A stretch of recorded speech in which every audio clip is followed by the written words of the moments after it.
Iran imekataa wito wa kujisalimisha bila masharti. Kiongozi mkuu wa serikali wa Iran, Masoud Pezeshkian, ametaja wito wa Rais Donald Trump kwa Iran kusalimisha bila masharti ni kama ndoto isiyoweza kutimia. Hii inaonyesha wazi kwamba serikali ya Iran haitakubali msimamo huo mkali wa Marekani. Masoud ameweka msimamo wa kujilinda na wito wa kusalimisha katika hotuba yake ya televisheni ya tarehe 7 Machi 2026. Masoud alisisitiza kwamba Iran haitakubali kujisalimisha chini ya masharti ya nje licha ya mashambulizi ya ndege na bunduki kuendelea ndani ya nchi. Serikali ya Iran inaendelea kukabiliana na mashambulizi, na Iran imesema itaendelea na mashambulizi ya makelele ya silaha dhidi ya wapinzani wake kwa lengo la kujilinda, na kwamba wito wa kujisalimisha sio chaguo la Iran kufuata. Iran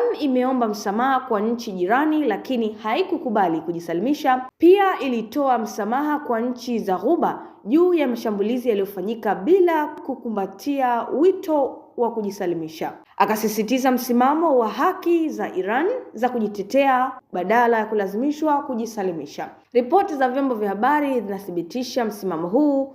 Tovuti mbalimbali za habari zimeripoti kwamba Iran inakataa kabisa wito wa Trump wa kujisalimisha bila masharti.